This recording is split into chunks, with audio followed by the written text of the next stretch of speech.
You can watch Corona Lay Days now on WorldSurfLeague.com, all hosted by world number one, Filipe Toledo, who's in the water now. He obviously likes to have some fun on lay days, but it's all business when it comes to defending his titles right here in Brazil and right here in Saquarema.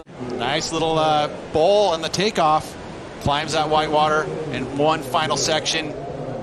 Little tentative there and pulls it off. It felt like to me that section he got a bit meaty on him as he was going into it, so he kind of had to jump off of it. He didn't want to throw the tail through it. It was just a little bit too strong, but nice work there. Get a good number on the board.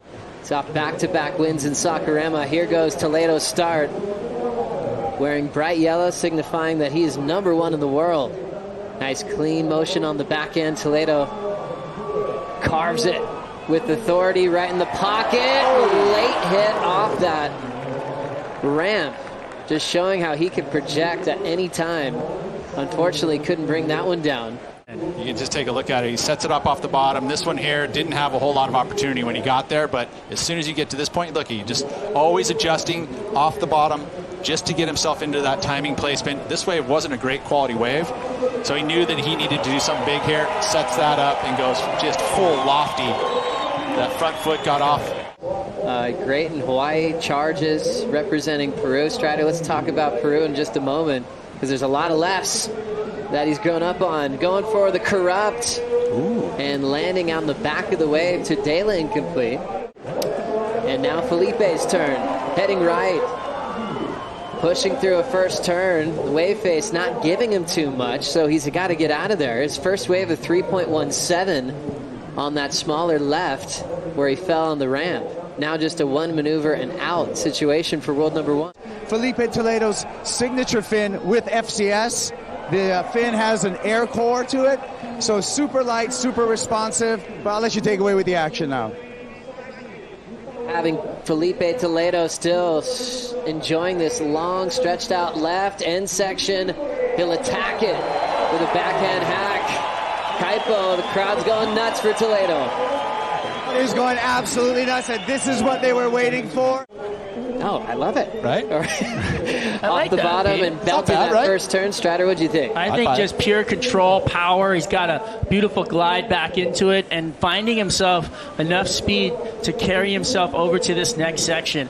And he just gets a quick slam straight up into the ball, controls through the backwash, and pushes himself to the inside, calls for the ski. But in the conversation we're having about surfboards, this board, the reason why he's riding this board is that it's got a more traditional bottom. So the 77 has a lot of rocker, a lot of curve underneath, a lot of concave. This board back to a much shallower concave and even a double through the fins. Remember how we used to ride double concave through the single? That's exactly what he's got under his feet, and that's why he's taking it out here today, because more control and all the undulation on the face and the backwash. Much easier for him to drive through that than say the other 77, which actually has way too much, in it. You got to have a really consistent bowl for that, same type of board. Face.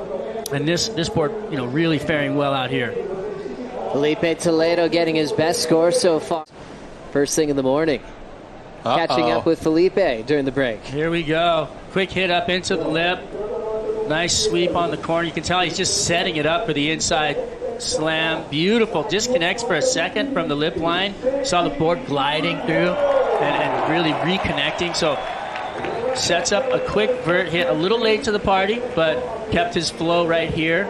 And still, he's always eyeballing down the line. You can tell he's just looking for something. Get that final hit, and you can see he disconnects for a second. You saw the fins, and then drops back into it. A little bit of playing it up there with the body language, which I love. Him in a performance mode. When he goes into performance mode, it's the most dangerous thing that you could possibly have. I mean, that first number was solid. Now he's just waiting for a certain style of wave. It's not a big score. He knows he can do it. As we see just a quick look for Tudela, up and out. That was a passing of priority there as well. Filipe can do it himself if he just gets to the semifinals. But if he loses in this heat, we'll have to wait to see him clinch at Jeffreys Bay. I love this view because you can see waves coming out the back. Toledo takes off on this wave. He's a little bit behind. and might be readjusting down the beach. Filipe is just roaming under priority, finds a right up and out. Down to 2 minutes. This obviously gets the crowd on his side even more. Chasing a 6.4, he does have right away, holding priority. Toledo might have pushed him into this thing. Not much on it yet, so he's got to fade. Yeah, it's not going to do it, I don't think. Staying really small so far for Tudela, and he doesn't have anything to work with. And the crowd goes wild. 7.23 and a 6.33 back-to-back in a tough heat because Tudela opened with such a solid score. He was in it from start to finish.